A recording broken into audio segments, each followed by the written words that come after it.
주일 예배를 시작하겠습니다. 왕이신 나의 하나님이여, 내가 주를 높이고 영원히 주의 이름을 송축하리이다. 내가 날마다 주를 송축하며 영원히 주의 이름을 송축하리이다. 여호와는 위대하시니 크게 찬양할 것이라. 그의 위대하심을 측량하지 못하리로다. 대대로 주께서 행하신 일들은 크게 찬양하며 주의 능한 일을 선포하리로다.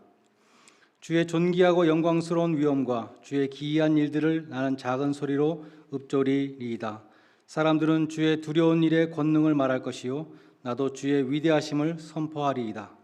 그들이 주의 크신 은혜를 기념하여 말하기를 주의 의를 노래하리이다. 여호와는 은혜로우시며 긍휼이 많으시며 노하기를 더디하시며 인자하심이 크시도다. 아멘. 구원의 반석이 되시는 하나님 아버지, 주님께서 복 주시는 이날에 예배드리는 백성으로 불러주심을 감사드립니다. 저희가 주님을 바라보며 주님의 긍휼을 기다립니다. 주의 크신 은혜로 사랑 가운데 부족한 저희들을 다 받아주시고 저희의 예배를 통해서 홀로 영광을 받아 주시옵소서.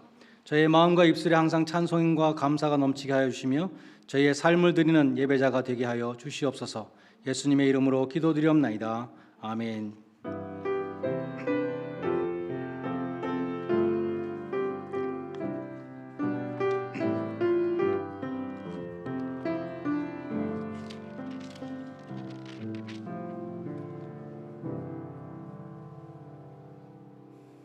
다 함께 일어나셔서 25장 찬송을 함께 부르시겠습니다.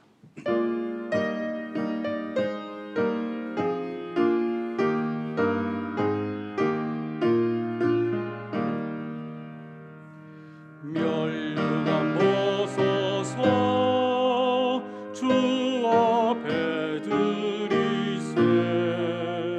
저 천사 기쁜 노래가 온 땅에 퍼지네. 내 혼하게 여서 주 찬송하여라. 온 백성 죄를 속하시 만왕의 왕일세. 멸류관 벗어서 주 앞에 드리세. 그 손과 몸의 상처가 영광 중 빛나네. 하늘의 천사도 그 영광 보고서 고난의 신비 알고자 늘 흠모하도다. 멸류관 벗어서 주 앞에 드리세. 온 세상 전쟁 그치고 참 평화 오겠네. 주 보좌 앞에서 온 백성 엎드려 그 한량 없는 영광을 늘 찬송합니다.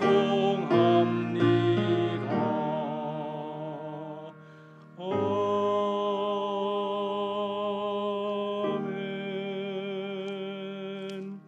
교독문제 26번 시편 50편 말씀을 함께 교독하겠습니다. 내 백성아 들을지어다. 내가 말하리라. 이스라엘아, 내가 네게 증언하리라. 나는 하나님 곧 내 하나님이로다. 나는 내 재물 때문에 너를 책망하지는 아니하리니 네 번제가 항상 내 앞에 있음이로다. 내가 네 집에서 수소나 내 우리에서 순념서를 가져가지 아니하리니 이는 살림의 짐승들과 무산의 가축이 다 내 것이며 산의 모든 새들도 내가 아는 것이며 들의 짐승도 내 것이미로다. 내가 가령 줄여도 내게 이르지 아니할 것은 세계와 거기 충만한 것이 다 내 것이미로다. 내가 숫소의 고기를 먹으며 염소의 피를 마시겠느냐? 감사로 하나님께 제사를 드리며 지존하신 이에게 내 소원을 갚으며 환난 날에 나를 부르라. 내가 너를 건지리니 내가 나를 영화롭게 하리로다. 아멘. 사도신경으로 신앙 고백 드리겠습니다. 전능하사 천지를 만드신 하나님 아버지를 내가 믿사오며 그 외아들 우리 주 예수 그리스도를 믿사오니 이는 성령으로 잉태하사 동정녀 마리아에게 나시고 번디오 빌라도에게 고난을 받으사 십자가에 못 박혀 죽으시고 장사한 지 사흘 만에 죽은 자 가운데서 다시 살아나시며 하늘에 오르사 전능하신 하나님 우편 앉아 계시다가 저리로서 산자와 죽은 자를 심판하러 오시리라. 성령을 믿사오며 거룩한 공회와 성도가 서리교통하는 것과 죄를 사하여 주시는 것과 몸이 다시 사는 것과 영원히 사는 것을 믿사옵나이다. 아멘. 자리에 앉으셔서 342장 찬송을 함께 부르시겠습니다.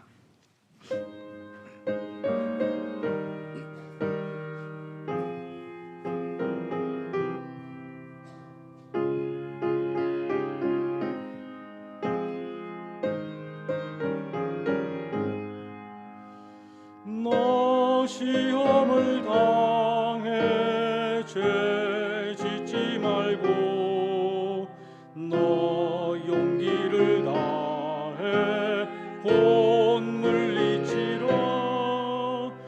너 시험을 이겨 새 힘을 얻고 주 예수를 믿어 늘 승리하라. 우리 구주의 힘과 그의 위로를 빌라. 주님 내 편에 서서 항상 도우시리. 내 친구를 삼가 잘 선택하고 너 언행을 삼가 늘 조심하라. 너 열심을 다해 늘 충성하고 온 정성을 다해 주 봉사하라. 우리 구주의 힘과 그의 위로를 빌라. 주님 내 편에 서서 항상 도우시리. 잘 이기는 자는 상 받으리니 너 낙심치 말고 늘 전진하라. 내 구세주 예수 힘 주시리니 주 예수를 믿어 늘 승리하라. 우리 구주의 힘과 그의 위로를 빌라. 주님 내 편에 서서 항상 도우시리. 우정희 집사님의 인도로 함께 기도하시겠습니다.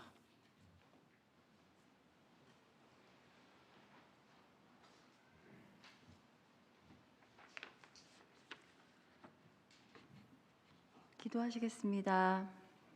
사랑과 은혜의 주님 감사합니다. 이 예배의 자리에 친히 부르시고 우리로 하여금 주님께 몸과 마음을 다하여 예배하게 하심을 감사합니다. 1년이 넘는 긴 시간 우리의 일상은 바이러스의 두려움과 공포로 가득했습니다. 이제 그 긴 터널의 끝이 보이는 듯하지만 세상이 말하는 안전이라는 말이 얼마나 힘이 없는지 그 또한 깨닫게 되는 시간이었습니다. 예배의 자리에 함께 모이지 못했던 긴 시간을 뒤돌아봅니다. 보이지 않는 바이러스가 두려워 지낸 그 긴 시간 동안 세상은 우리에게 괜찮다고 이야기했습니다. 지금은 모일 때가 아니고 지금은 서로의 안전이 제일 중요하다고 우리를 안심시켰던 것 같습니다. 그 시간 우리는 정말 안전했던 걸까요? 주님, 혹시 주님과 조금씩 멀어지고 주님의 잡은 손에 힘이 빠지고 주님을 만나는 시간이 줄고 무릎 꿇어 기도하는 걸 잊어버리게 되고 목 놓아 찬양하던 목소리를 잃고 그렇게 세상이 허락하는 안전이라는 바운더리 안에 안주하고 있지 않았나 뒤돌아봅니다. 많은 이들이 백신을 맞고 조금씩 일상으로 돌아오고 있습니다. 주님, 이 시간 기도합니다. 우리를 우리의 자리로 다시 불러주시옵소서. 우리는 주님의 자녀입니다. 천국의 시민입니다. 어디서든 주님을 예배하는 예배자입니다. 다시 주님의 손을 꼭 붙들고 주님을 만나고 주님을 찬양하고 간절히 기도하고 나의 참 부모이신 나의 주인이신 주님이 허락하시는 주님의 평안 안에 머물게 하여 주시옵소서. 주님, 연약한 우리가 다시 모이기를 힘쓰게 하여 주시옵소서. 홀로 떨어져 있는 장작에 불이 붙어 타오르기 어려운 것처럼 우리가 다시 모여서 주님의 것들을 자랑하고 함께 기도하고 주님을 향한 마음들이 타오를 수 있도록 예배의 자리를 다시 채워주시고 우리가 서로의 지체임을 기억하게 하여 주시옵소서. 우리가 어디를 있든 무엇을 하든 주님이 우리를 기다리고 계시다는 걸 기억하게 하여 주시옵소서. 어디서든 눈을 들어 주님을 생각하는 모든 이들을 기쁨으로 맞아주시는 주님께 포근히 안기는 주님의 자녀들이 되게 하여 주시옵소서. 주님, 이 시간 정말 감사합니다. 우리가 예배하고 있습니다. 이 시간 이 자리에서 그리고 각자의 처소에서 주님께 예배하는 한 사람 한 사람을 주님 만나 주시옵소서. 그래서 주님을 만나 기쁘게 예배한 오늘이 복된 주일이길 기도합니다. 이 예배의 시작과 끝을 주님께 맡겨오며 이 모든 말씀 예수님의 이름으로 기도했습니다. 아멘.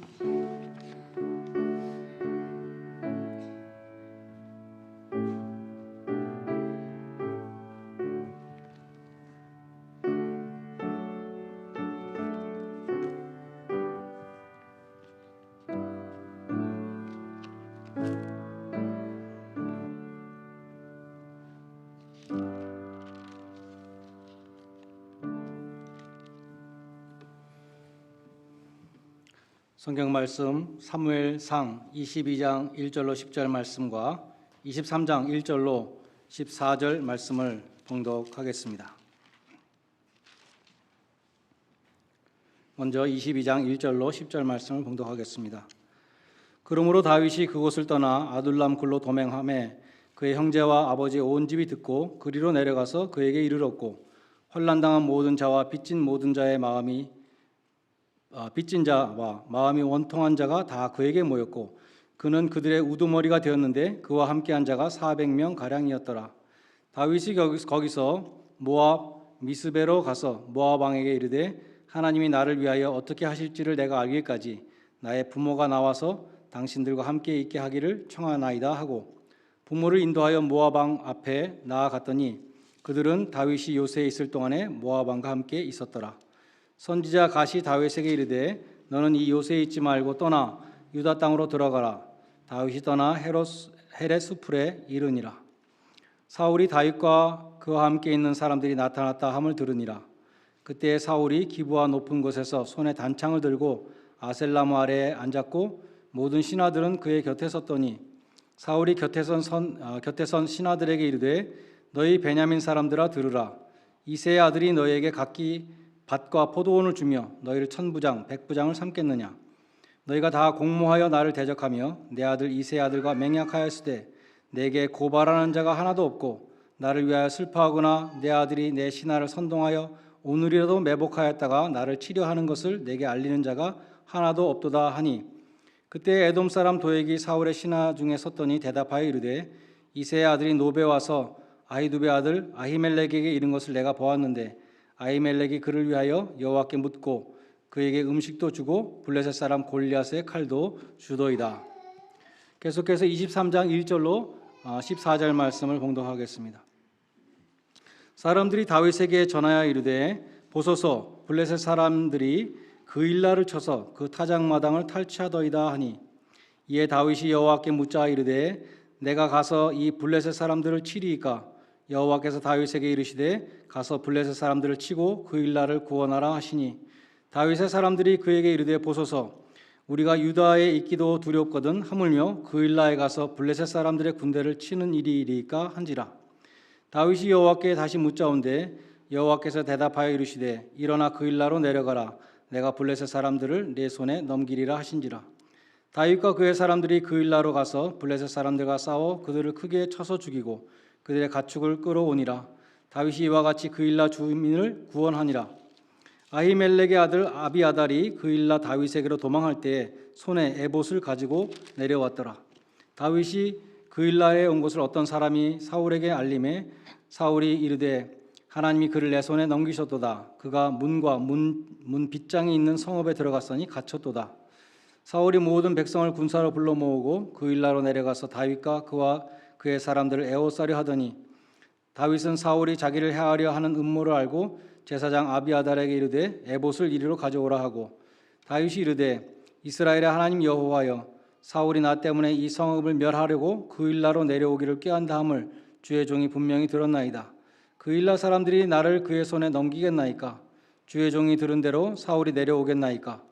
이스라엘 하나님 여호와여 원하건대 주의 종에게 알려 주옵소서 하니 여호와께서 이르시되 그가 내려오리라 하신지라. 다윗이 이르되 그일라 사람들이 나와 내 사람들을 사울의 손에 넘기겠나이까 하니 여호와께서 이르시되 그들이 너를 넘기리라 하신지라.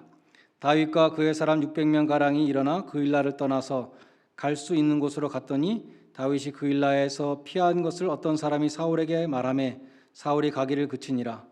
다윗이 광야의 요새에도 있었고 또 광야 산골에도 머물렀으므로 사울이 매일 찾되 하나님이 그를 그의 손에 넘기지 아니하시니라. 아멘. 우리 지난 주일에 살폈던 것처럼 사울 왕의 추격을 피해서 지금 다윗이 도망 다니다가 블레셋 땅의 가드라는 곳으로 들어갔는데 그곳은 골리앗의 고향이었습니다. 그래서 가드 사람들이 골리앗을 죽인 다윗을 알아보고 체포해서 가드 왕 아기스 앞에 데리고 갔죠. 다윗은 대문을 그적거리고 수염에 침을 흘리면서 미친 척 해가지고 겨우 위기를 모면했습니다. 그리고 다시 자신의 고향 베들레헴에서 가까운 아둘람 굴로 대피했습니다. 다윗은 이 아둘람 굴에서 혹은 또 여러 굴에서 남긴 시편들이 있습니다.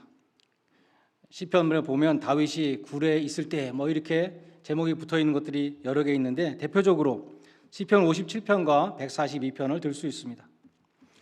시편 57편과 142편은 하나님은 나의 피난처이십니다라는 신앙을 고백하는 시편들입니다. 다윗이 지금 동굴에 있는데 그 동굴이 성소가 되었다는 것이죠.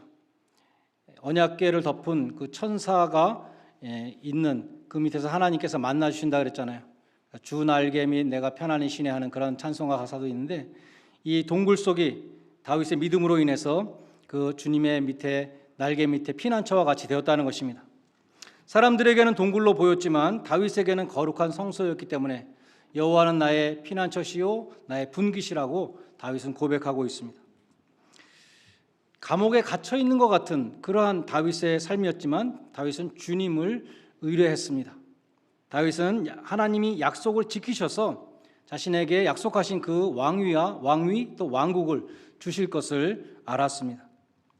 시편 57편 2절에 보면 나를 위하여 모든 것을 이루시는 하나님이라는 그런 구절이 있습니다.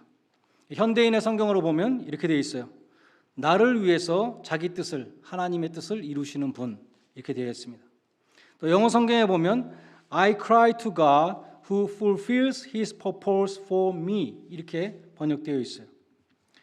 그래서 다윗이 캄캄한 아둘람 굴에 있으면서 하나님이 나를 향하신 뜻을 분명히 이루실 것이다 이렇게 믿었다는 것은 참 놀라운 일입니다. 지금 코너에 몰려있는 이 다윗에게 무슨 미래가 있겠어요? 사울은 기회만 있으면 지금 어디든지 쫓아가서 다윗을 죽이려고 하고 있었고 블레셋 땅으로 도망을 가면 사울 왕이 못 쫓아오는 것이죠. 블레셋 사람들도 또 다윗을 죽이려고 합니다.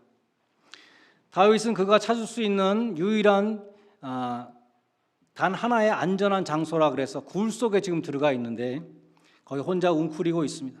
과연 언제까지 안전할까 알 수 없었습니다. 그러나 다윗은 이렇게 고백했죠. 하나님이 나를 향하신 뜻을 분명히 이루실 것이다. 성경을 읽고 아는 우리들은 이미 성경의 내용을 알고 있죠. 정말 하나님이 그 뜻을 이루셔서 다윗을 왕으로 세워주셨고 다윗 왕국 주셨다. 우린 다 알고 있지만 당시 다윗의 입장에서는 상상할 수 없는 일이었습니다. 그럼에도 다윗은 하나님의 이름을 항상 찬양드렸고 하나님의 말씀, 약속을 믿었고 하나님이 나를 향하신 뜻을 이루어 주실 것을 확신했습니다. 그처럼 다윗이 이 캄캄한 굴에서 지금 기도를 하고 있는데 이 모습은 우리는 엘리야를 또 생각나게 하죠. 엘리야도 굴 속에서 기도했던 사람이었습니다. 엘리야는 혼자서 아합 왕을 대적했습니다. 또 혼자서 850명의 바알 선지자, 아세라 선지자들과 대결을 했고 또 혼자서 갈멜산에 올라가서 기도를 했죠. 그래서 그는 항상 혼자라고 생각했던 사람이었습니다. 아합 왕의 부인 이세벨이 자기가 애지중지하는 그 바알과 아세라 모든 선지자들을 이 엘리야가 다 죽여버렸다는 얘기를 듣고 노발대발해서 엘리야를 죽이겠다고 쫓아옵니다. 그래서 엘리야가 40일을 도망가 가지고 호렙산에 이르렀습니다. 그의 생각에 이제 자신은 홀로 남은 선지자였습니다. 그래서 아무도 없는 캄캄한 굴 속에서 그가 부르짖었습니다. 내가 만군의 하나님 여호와를 위하여 열심히 특심하오니 이는 이스라엘의 자손이 주의 단을 헐며 주의 선지자들을 칼로 죽였음이오며 오직 나만 남았거늘 저희가 내 영혼도 찾아 취하려 하나이다. 이렇게 호소했습니다. 그때 하나님이 뭐라고 말씀하셨는가? 내가 나를 위하여 바알에게 무릎 꿇지 아니한 자 7천을 남겨두었다. 이렇게 말씀하십니다. 엘리야의 눈에는 하나님의 선지자가 아무도 없었습니다. 자기 혼자 남았다고 생각했습니다. 하나님 어쩌자고 나 혼자만 남겨두었습니까? 이렇게 호소했지만 하나님은 은혜로 택하신 7,000명이 있다라고 말씀하시는 것이죠. 나 혼자만 있다는 것은 착각이었습니다. 하나님은 7,000이라는 이 완전수인데 필요한 숫자만큼 하나님 다 예비해 놓고 계셨고 심지어 엘리야의 후계자 엘리사도 하나님은 다 준비하고 계셨던 것입니다. 캄캄한 동굴 속에서 기도하던 다윗에게도 400명을 보내주셨습니다. 오늘 본문 22장 2절에 보면 모든 환난 당한 자들, 빚진 자들, 마음에 원통한 자들이 다 그에게 모였고 다윗은 그들의 우두머리가 되었는데 그와 함께한 자가 400명 가량이었더라 기록되어 있습니다. 빚진 자, 짓밟힌 자, 원통한 자, 사울의 왕국에서 아무런 소망을 볼 수 없었던 사람들이 지금 다윗에게 몰려왔다는 것이죠. 케네스 채핀 목사님은 이렇게 주석을 했습니다. 그 400명은 다윗이 왕이 되는 준비를 시켜준 사람들이다 이렇게 말했습니다. 첫 번째로 그들은 다윗에게 이 평민들의 문제가 무엇인지 가르쳐 줬다 것이죠. 만약 다윗이 그냥 계속 왕궁에 있으면서 왕과 함께 먹고 왕자들과 함께 어울리고만 있었다면 장차 왕이 되었을 때 이 많은 어려움을 당하고 있는 이 백성들의 그 사정을 알 수가 없었을 것입니다. 자신이 어려운 처지를 겪어봐야지만 어려움 당한 사람들이 눈에 들어오고 또 그들과 깊은 교감을 할 수 있는 것이죠. 그것은 어려움을 겪지 않고는 불가능한 것입니다. 그래서 첫 번째는 이 사람들을 통해서 그 어려운 사람들의 사정을 알게 됐다는 것이고 두 번째는 이 사람들을 통해서 리더십을 키우게 됐다는 것입니다. 만약 다윗이 이 사람들을 이 오합지졸과 같은 이 사람들을 정말 잘 훈련시켜서 아주 훌륭한 군대로 만들 수 있다면 다윗은 정말 장차 누구나 지도할 수 있는 그러한 지도력을 갖추게 되는 것이었습니다. 제가 자주 방문했던 마을에 교회가 있었는데 여기 제가 아니고 이 말을 한 케네스 채핀 목사님이에요. 제가 자주 방문했던 마을에 작은 교회가 있었는데 그 교회에는 다른 교회에서 불만을 품고 나온 사람들이 모여 있는 교회였습니다. 그 교회를 목회하셨던 분이 제 삼촌이셨는데 삼촌이 하루는 이렇게 말씀하셨습니다. 이 교회는 리더십을 키우기 원하는 목회자에게 아주 좋은 교회다. 왜냐하면 이렇게 어려운 교회를 지도할 수 있는 목회자라면 장차 어떤 교회도 다 지도할 수 있을 것이기 때문이다. 이렇게 말했다는 것이죠. 마찬가지로 다윗이 나라를 다스릴 수 있었던 그 리더십도 이 400명으로부터 이 400명과 함께 동고동락하면서 이들을 지도하면서 거기서부터 나왔다고 할 수 있는 것입니다. 이어지는 사무엘상 22장 7절에 보면은 사울 왕이 다윗을 잡으러 왔다가 기브아라는 곳에서 높은 언덕에서 나무 아래 딱 앉아가지고 휴식을 취합니다. 그리고 손에 단창을 들고 옆에 있는 신하들에게 협박적으로 이렇게 말을 합니다. 너희에게 밭과 포도원을 주고 천부장 백부장 자리를 줄 수 있는 사람이 누구냐? 다윗이냐 나냐? 나한테 충성을 해야지 너희가 국물이라도 얻을 수 있을 거 아니냐? 이렇게 말하는 것이죠. 이런 사울의 행동은 왕의 모습이 아니고 정말 동네 깡패 같은 그러한 모습이었습니다. 손에는 다윗에게 던졌던 단창을 들고 있었죠. 무언의 협박이죠. 그리고 말하는 것을 봐도 너희한테 재산을 주고 벼슬을 준 사람이 누구냐? 다윗이 너희를 먹고 살게 해줬느냐? 나에게 신세를 졌으면 갚아라. 막 이런 식으로 깡패처럼 얘기를 하고 있습니다. 그러면서 신하들에게 역적모의의 죄를 뒤집어 씌웁니다. 22장 8절에 보면 너희가 다 공모하여 나를 대적한다. 여기 공모라는 단어는 영어 성경에 보면 conspire 돼 있어요. conspire. 신하들이 다 공모해서 나를 대적한다고 아무 근거 없는 음모론을 만들었습니다. 지금도 빌 게이츠하고 닥터 파우치하고 백신에 칩을 넣어가지고 전 세계를 지배하려고 한다. 이런 코비드 컨스피러시 티어리가 있죠. 이런 말도 안 되는 음모론에 속아서 백신을 안 맞는 사람들이 얼마나 많이 있습니까? 사람들은 음모론에 쉽게 속아 넘어갑니다. 음모론 참 항상 그럴듯해요.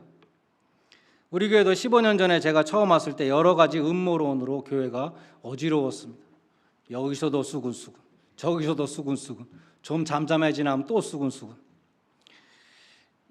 교회 안에 불신의 씨를 뿌리고 서로 정죄하게 만들어서 교회를 파괴하려는 그 사탄의 계략에 춤을 추고 있는 것이죠. 사울 왕은 22장 13절에서 제사장 아히멜렉에게도 또다시 공모죄를 적용합니다.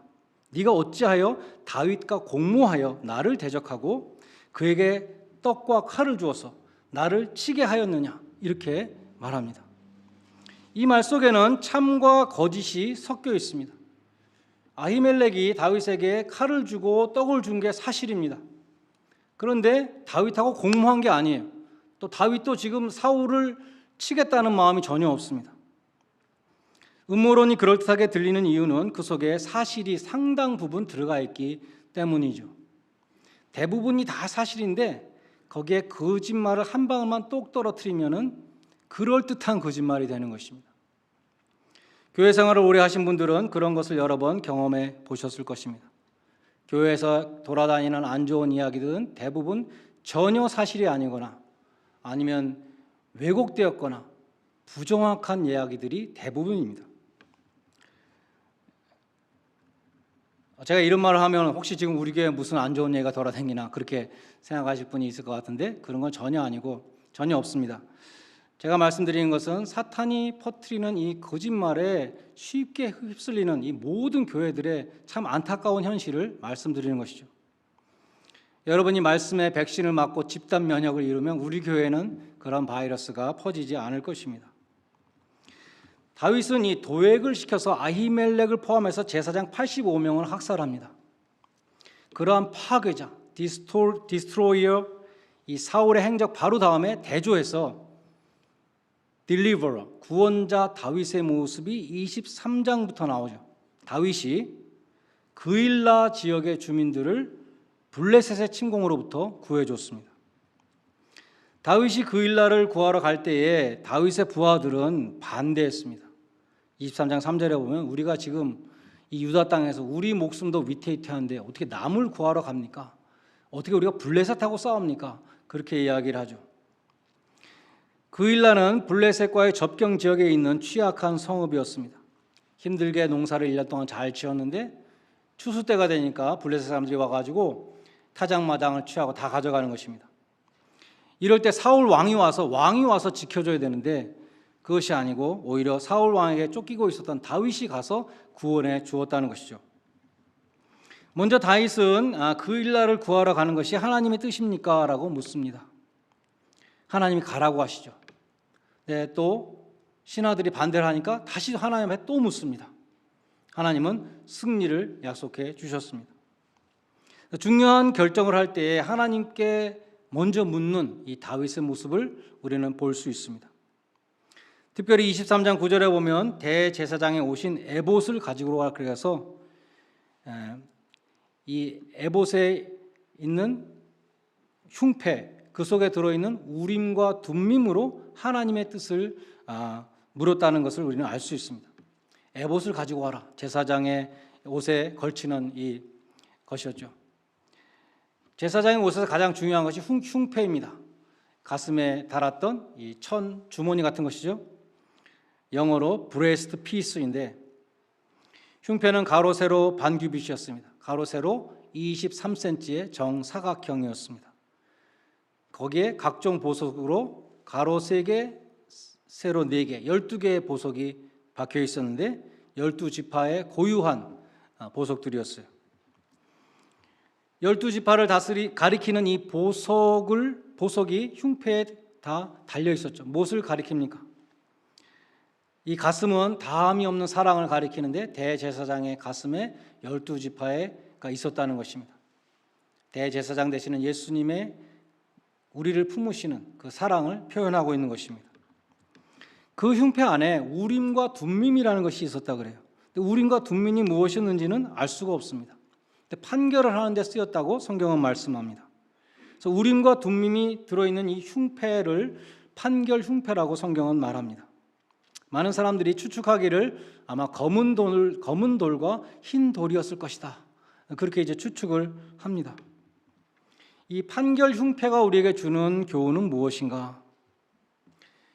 판결 흉패에 붙어 있는 12개의 보석이 그 주님의 사랑을 말씀해 준다면 그 속에 들어 있었던 우림과 둠밈이라는 것은 주님께서 그 뜻을 알려 주신다라는 그러한 것을 보여줍니다. 우리는 어떻게 하나님의 뜻을 알 수 있는가? 당시 이스라엘 백성들은 기도하면서 우림과 둠밈으로 하나님의 뜻을 받았습니다. 우리도 그러면 흰 돌과 검은 돌을 사용해야 되는가? 그게 아니죠. 우리에게는 더 좋은 것이 있습니다. 우림의 뜻은 빛이라는 것이고 둠밈은 완전이라는 뜻입니다. 완전한 빛. 오늘날 우리 앞길에 완전한 빛을 비추는 것이 무엇입니까? 시편 19편에 보면 여호와의 율법은 완전하다. 여호와의 율법은 완전하여 영혼을 소송케 하고 여호와의 증거는 확실하여 우둔한 자로 지혜롭게 하며 여호와의 교훈은 정직하여 마음을 기쁘게 하고 여호와의 계명은 순결하여 눈을 밝게 하도다 라고 말씀합니다.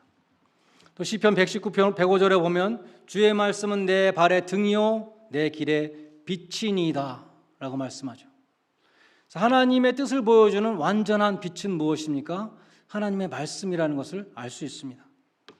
우리가 오늘날 어떻게 하나님의 뜻을 알 수 있는가? 우리가 기도하면서 하나님의 말씀 가운데 우리는 주님의 뜻을 알 수 있다는 것입니다. 디모데후서 3장 16절에 보면 모든 성경은 하나님의 감동으로 된 것으로 교훈과 책망과 바르게 함과 의로 교육하기에 유익하니 이는 하나님의 사람으로 온전케 하여 모든 선한 일을 행하게 온전케 하려 함이니라. 하나님의 말씀은 우리를 온전케 해주십니다. 오늘날 우리의 우림과 둠밈, 곧 완전한 빛은 하나님의 말씀입니다. 중요한 것은 다윗이 하나님께 먼저 물었다는 것이죠. 그것이 중요합니다. 여러분은 어떻습니까? 어떤 상황이 닥칠 때 하나님 앞에 먼저 물어봅니까? 아니면 막 내가 판단을 하고 하는 사람들한테 물어보고 나의 이득을 따라서 쫓아가고 결정하고 그렇게 하십니까? 눈앞에 보이는 이득만 따라가면 롯처럼 소돔성으로 들어가는 수가 있습니다. 다윗은 자신의 계획이나 신하들의 의견보다도 먼저 하나님 앞에 항상 물었고 하나님 뜻에 순종을 했다는 것이죠. 우리도 하나님의 뜻을 성경을 통해서 깨닫고 순종해야 할 것입니다.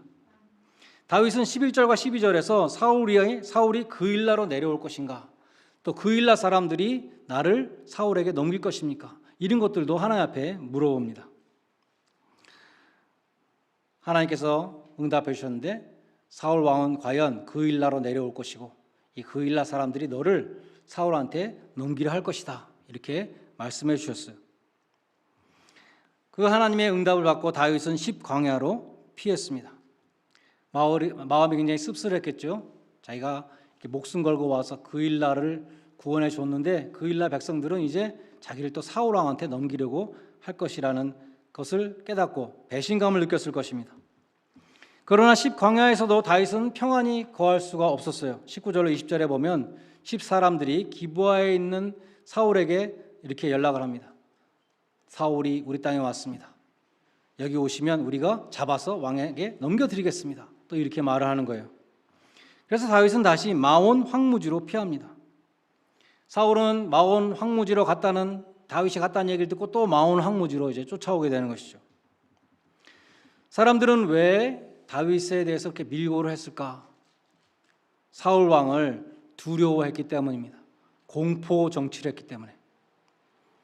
사울 왕이 다윗에게 칼과 떡을 줬던 이 아히멜렉, 본인은 물론이고 제사장 85명을 다 죽이는 것을 사람들을 보게 공개 처형을 한 것이죠.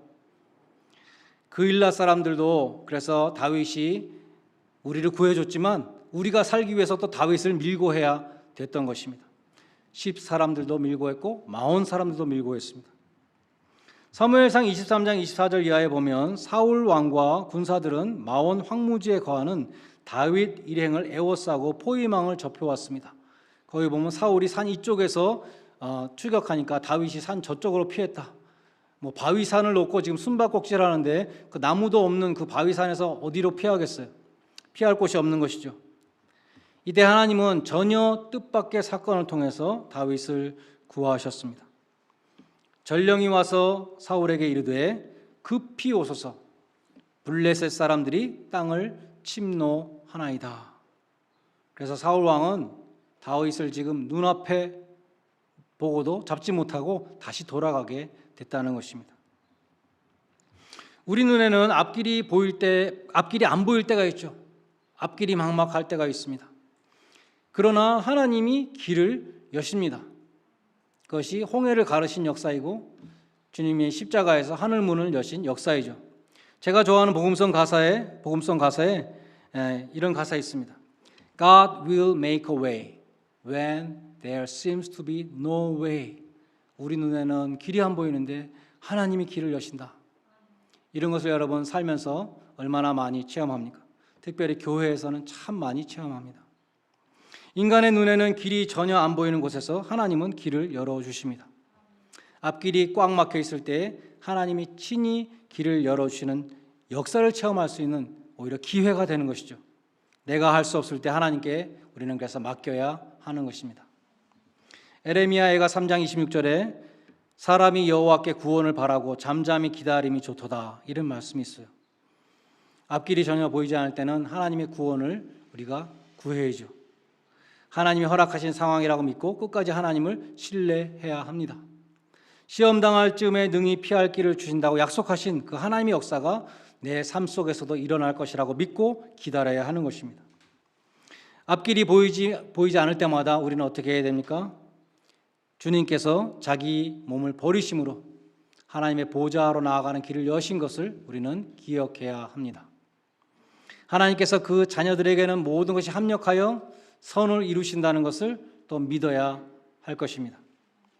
하나님께서는 영광을 얻으시기 위해서 또 하나님의 백성들에게 구원의 역사를 보이시고 하나님의 전능하신 능력을 드러내기 위해서 그러한 여건도 때로는 허락하신다는 것을 우리는 기억해야 할 것입니다. 그래서 여러분 모두가 어떠한 최악의 상황 속에서도 믿음으로 승리하시고 하나님의 구원을 목도하시는 그러한 복된 성도들이 되시기를 주님의 이름으로 간절히 축원드립니다. 기도하시겠습니다. 하나님 아버지, 주님의 뜻을 묻지 않고 내 마음대로 먼저 결정하였던 그러한 지난 날을 회개합니다. 언제나 하나님의 뜻을 먼저 묻고 주님이 원하시는 길로만 걸어가게 하여 주시옵소서. 과거의 환난에서 구해주신 주님, 지금도 도와주시는 주님, 미래에도 승리를 주신 주님만을 믿고 의지하며 어떠한 어려움 속에서도 기쁨과 감사를 잃지 않게 하여 주시고 하나님의 구원을 체험하며 여호와의 선하심을 체험하는 복된 성도들이 되게 하여 주시옵소서. 예수님의 이름으로 기도드리옵나이다. 아멘. 찬송가 379장 부르시면서 헌금하는 순서를 갖겠습니다.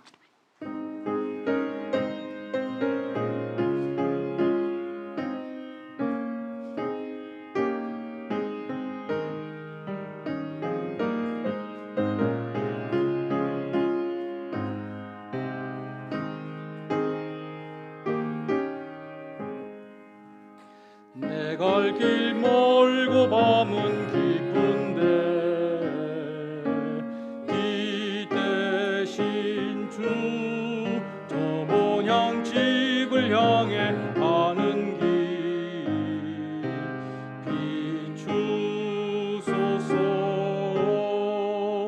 내 가는 길 다 알지 못하나 한 걸음씩 늘 인도하소서.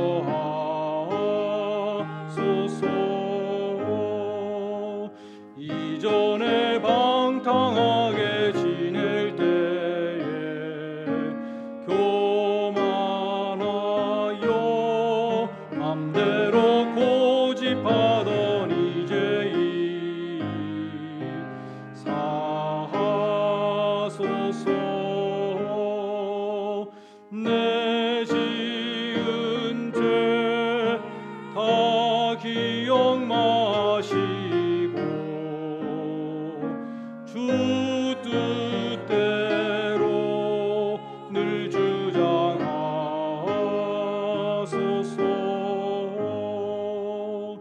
이전에 나를 인도하신 주 장래에도 내 앞에 험산 줄령 당할 때에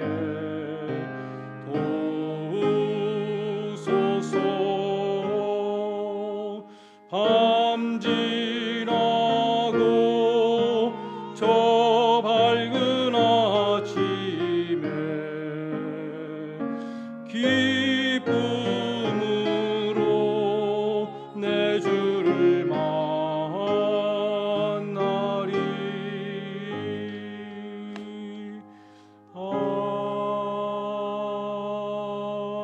아멘. 교회 소식을 전해드리겠습니다. 오늘 저희 교회에 처음 방문하신 분이 계십니다. 중국에서 워릭으로 이사 오셨다고 하시는데요. 남편은 미국 분이시고 조 부인께서는 미화 교우님 그리고 아들 준성 가족께서 저희 교회 오늘 처음 방문하셨습니다. 귀한 발걸음 주님의 이름으로 환영합니다. 한번 일어나시면 박수로 환영하겠습니다. 예, 고맙습니다. 감사합니다. 감사합니다. 예. 11시 장년 예배, 현장 예배와 온라인 예배 병행하여 드립니다. 5월 7일부터 소셜 디스턴싱이 로드아일랜드 3인치가 아니죠. 3피트로 줄어들게 됩니다. 그래서 우리 5월 9일 주일부터는 3피트로 줄여서 봐야겠지만 한 50명 들어올 수 있지 않을까 생각돼요. 그래서 여러분들 백신 두 번 다 맞으시고 2주일 지나신 분들은 교회에 다 나오시기 바랍니다. 더 이상 바이러스의 핑계는 성립하지 않죠. 굉장히 어색할 수도 있어요. 너무 오랫동안 교회 안 나와서. 또 그냥 집에서 예배 드리는 게 너무 편안할 수도 있어요. 그렇지만 집에서 예배 드리는 것은 비상수단이고 보조수단이고 우리가 백신 다 맞고 안전을 확보했을 때는 교회 다 나오셔야 됩니다. 현장 예배에 많이 참여해 주시기를 바라겠습니다. 어려운 상황 속에서도 교회를 사랑하는 마음으로 벤모와 우편으로 또 직접 오셔서 헌금을 드리시는 모든 분들께 감사드립니다. 시니어 교우님들과 회복 중인 교우님들 위해서 기도 부탁드립니다. 청년부 어저께 우리 날씨가 좋아서 오늘 가려고 했었는데 어제 앞당겨서 피크닉을 다녀왔고요. 이번 금요일에 종강 예배 및 졸업 예배를 드립니다. 우리 작년 올해 두 번 다 이렇게 참 어수선한 가운데 졸업을 하는 우리 청년들 위해서 기도해 주시기를 바라겠습니다. 우리 학부모님들께 알려드립니다.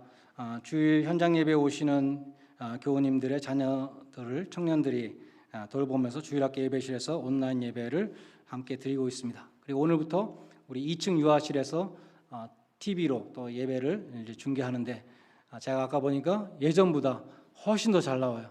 예전에는 이 케이블 선으로 다 이 방송실에부터 거기까지 연결해 가지고 해서 이렇게 막 지지직거리는 것도 있고 그랬는데, 이제는 랩탑에서 딱 유튜브를 틀어 가지고 따로 컴퓨터 텔레비에 연결하니까 정말 영화처럼 아주 잘 나옵니다. 우리 어린 자녀를 갖고 계신 분들도 오셔서 유아실에서 텔레비전을 함께 예배드릴 수 있습니다. 우리 한글학교를 5월 8일 토요일과 5월 9일 주일에 시작하려고 합니다. 6월 말까지 하려고 하는데요. 토요일은 오전 10시부터 10시 반까지 줌으로 진행하고 현재희 선생님이 인도해 주십니다. 줌 수업. 그리고 주일날은 11시 온라인 예배가 끝난 다음에 곧바로 11시 반부터 12시까지 우리 아래층에서 대면 수업으로 진행하게 됩니다. 똑같은 커리큘럼으로 진행하는데 노영 선생님이 담당해 주시겠습니다. 수업료는 무료이고요. 교재비가 있습니다. 교재를 만드는데 20불 또 받습니다. 그리고 참여를 원하시는 부모님들은 김유민 사모에게 신청하여 주시기를 바라겠습니다. 오늘 생명의 삶 5월호가 나왔습니다. 바깥에 비치되어 있는데 필요한 분들은 5불씩 내시고 가져가시기를 바라겠습니다. 다 일어나셔서 마지막 1장 찬송을 함께 부르시겠습니다.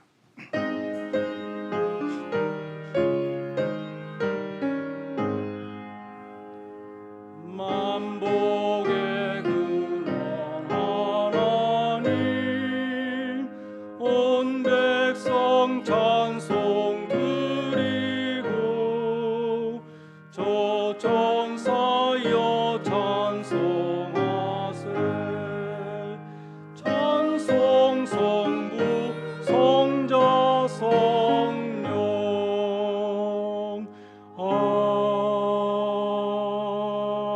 아멘.